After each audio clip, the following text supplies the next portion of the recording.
Hi everyone, welcome back to the garden. This week, this project has been going on for a few weeks because I bought this crepe myrtle, this beautiful crepe myrtle, when I bought that Japanese um, Mikawa Yatsubosa in February.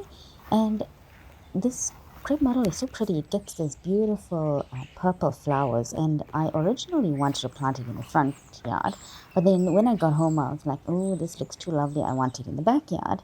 And then I finally decided on a spot. It was just lying out there for so long, and then I finally decided to get it in because autumn is the time to get everything in the ground. And this spot that I chose, it's next to the fence, but this garden slopes down to one end, and I didn't want to put the entire pot in or the plant in the ground because it will sink so low and I won't get that whole effect of the plant. So I dug out a bit of the ground and I positioned it to see how it looks, to see which way I wanted the branches to be. And then I was happy with where it was sitting because the plant was still elevated, and so I just left it at that depth that I dug it out.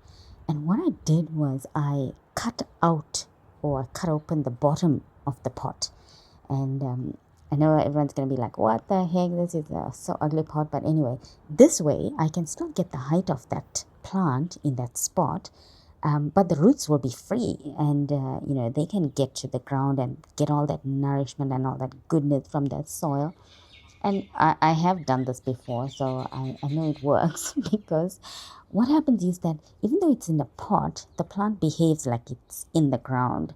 And this way it's getting the nutrients, but I still have it level, and you can see how the ground is sloping on the side of that. So I put it in the spot that I want, and I loved the branches the way they were, reaching out. And it's fine because in summer we'll get the shade, but in winter the leaves will drop and it will still be a nice open space. As beautiful as it looked there, we still had my ugly pot to look at. And I thought, oh yes, I have been to the flower show recently, and I thought, yes, I've seen all these wattle fence and basket weaving that people had done, so I decided to do the same around this pot. Now the pot is quite small. I mean, it's not a huge wattle fence that I have to build, so it would be perfect because that wattle fence with the branches would hide the pot, and it would look so pretty and rustic. So I had an old tree that had died. I don't throw them away if they dry up. I just keep them hanging around to do something. And lucky I had this one. It was an old curry leaf tree that dried up. So I had that kept aside, and those branches are nice and sturdy. So I thought, yes, I could use this, to put in the stakes around it because they were all, the branches were pretty much the same size. And I didn't need much to go around this plant pot. It's not a huge pot. So I thought this would be perfect. So I cut up these branches, and I did measure and see what size needed to go in the ground, so I had enough space to weave the branches into it. And I was supposed to cut this bay leaf tree or trim it because you can see it puts out so much of suckers, and it's so annoying taking up the space here, or the little space that I have. So I was going to cut it, and lucky I didn't get around to it because once this idea hit, I thought, oh, thank God I got some material here. I can cut these branches because they're nice and soft, so I can weave them around those stakes that I put in.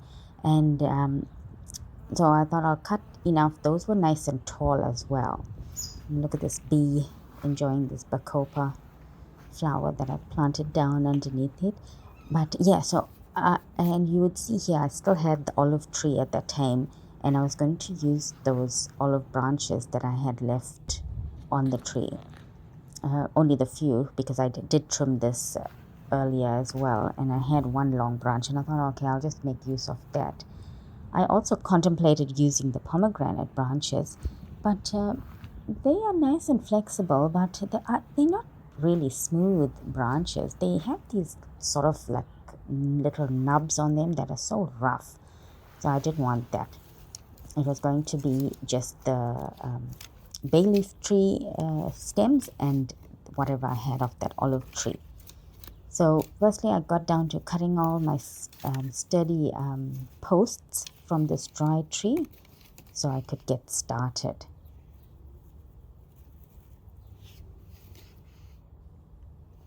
I didn't need much because, as I said, it's such a small area that I need to go around. So, just about 5 or 6 I thought would be enough of these branches to space them around the pot. And I can start weaving those long stems from the bay leaf tree.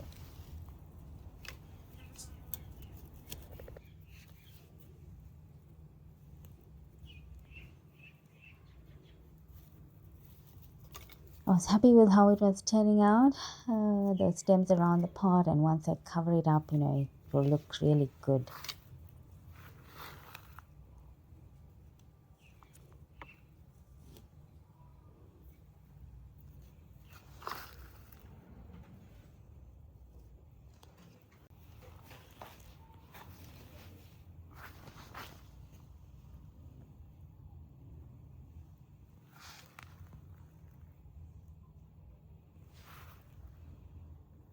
Yeah, I didn't want to get another pot, a proper pot, because I wanted that rustic look, that just very natural look.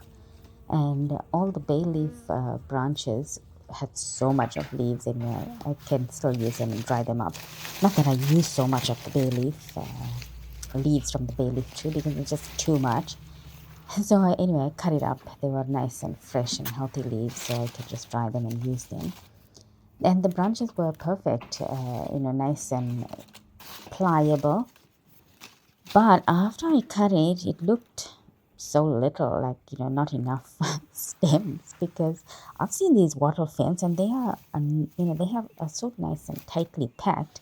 And I underestimated how much of stems I had because I was sure that one would go around a few times. But when I started weaving it, it just wasn't working out, and everything was so loose and it didn't want to hold with the posts that I had already put into the ground. Every time I tried to weave one branch, the other one would come loose on the other side. And I thought the soft branches would be perfect because that would allow it to be bendable.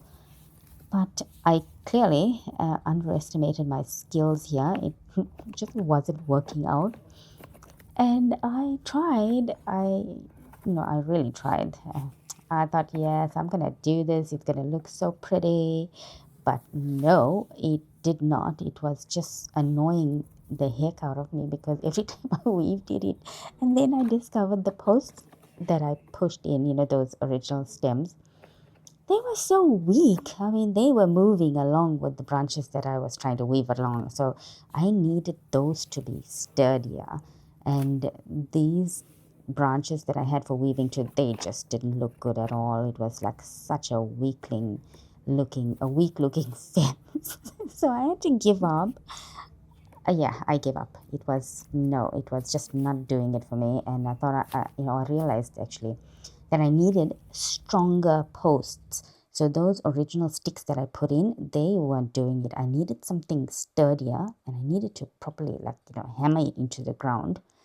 And that needed to be so sturdy that when I weave the branches, they don't move and it's going to hold that shape. Because now, as I was weaving, those sticks were moving and the little stems were moving, so I wasn't getting that tight fit of the weave. So I just put that job aside. That is why it's been going on for a few weeks. I knew I had to get more material, and when we took the dogs for a walk, I picked up some eucalyptus stems. So they drop stems all the time.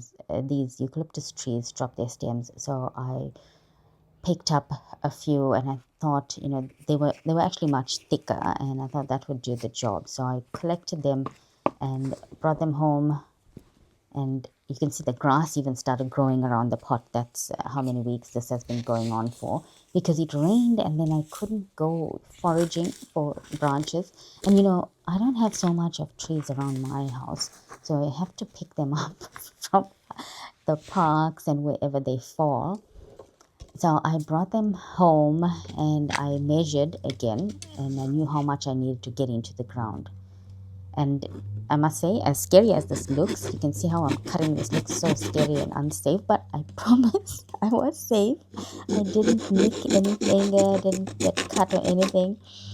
I'm always helping about being safe, but when I look at this footage, I'm like, goodness me, what was I doing cutting? That saw was so close to my finger. And that's how accidents happen. But no, there were no accidents. I didn't cut myself. I managed to cut all these stems properly, and I measured so all the sticks were the same size, to go into the ground. And I got more posts this time, because I thought if I get more posts, that means the area between them will be shorter and I can weave the branches better. And they looked, eucalyptus branches are quite strong. And I was ready to try again and put in one post. It was so nice. It went in properly, nice and strong.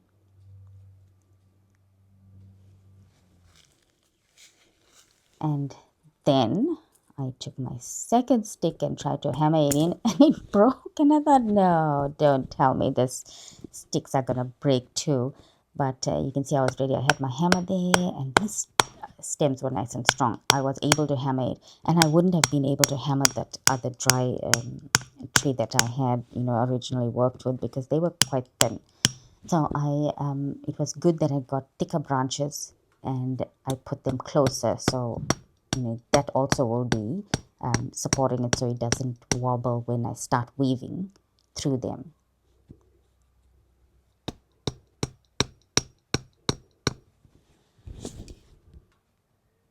I suppose it's all trial and error. You've got to try, and because everything in theory looks doable, and you think, oh yeah, I can do it, and it's so lovely. Everyone's basket weave was looking at the show, and I'll just weave some branches and it's gonna look stunning, but it didn't. So now look how good my all my posts are around the pot, and all I need to do is just weave it. But I just keep underestimating the amount of material you need to weave these baskets, because you think it's going to be enough, but I didn't have anything to weave. So I picked up some of my silver birch branches that had fallen in the front yard, and I just cut a few as well, that had already lost their leaves, and I wove those around the stems because it looks so cute. And that fine branches were so perfect for it, but I still didn't have enough. But you get the idea. It looks so gorgeous, and I am going, well, gorgeous for me. I'm going to find more material now, or as the branches fall off the birch tree in the front, I'm going to keep collecting them and weaving them here. And these sticks are strong enough. I'll weave it properly and it's going to get there. But you can see already it looks so beautiful and rustic, and that little weave of the fine branches is better, I think, better than having bigger stems. So I just love it. It's so cute. It's getting there. It's not perfect, but it's getting there, and it's got that look that I was going for.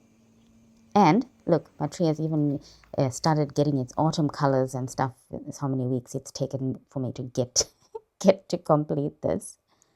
And then lastly, I had to move my carex grass away from the other fence side, and I made space here next to my pine tree. I took out the sedum that was there, because that's the spot that I wanted to put the grass in. So I pulled out the entire pole. You can see this pipe, and it looks like a little palm tree, and I carried it. Oh, it was so heavy. And I dug a little hole in there and planted that pipe in there, so it's nice and secure. It's not going to fall. And I love it because look how beautiful that grass, all those fronds look so cool. Beautiful, beautiful. It's and perfect, gives it height to that spot at the back. And that sedum wasn't in a good spot because it, not enough sunlight was getting to it after the shrubs in the front grew. So I was really happy. I moved it away, and out of that back corner where it was so smothered and couldn't be appreciated, now I can see it. So you can see it's opened up the spot against the fence where that hardenbergia is creeping, and it gives it more space now. It's not squashed between those plants.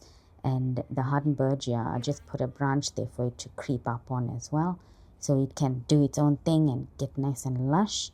And this grass can be in peace, but I came to trim it because it was so it had grown so much there at the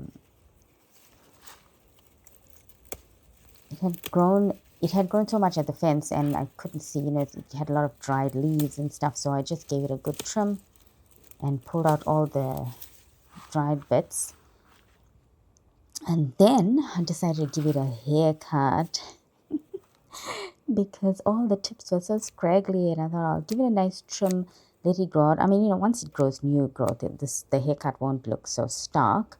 But yeah, now it will be so bouncy because those ends were so dried up and spindly, and just making this place look a bit busy.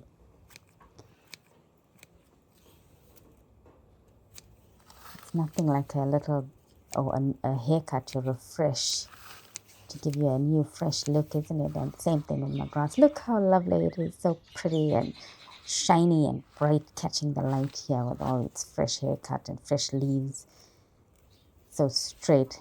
Yeah, this carex feather fall is really pretty. So I hope you enjoyed your time in the garden this week. And yeah, so I shall see you again next week. Thanks for watching. Bye.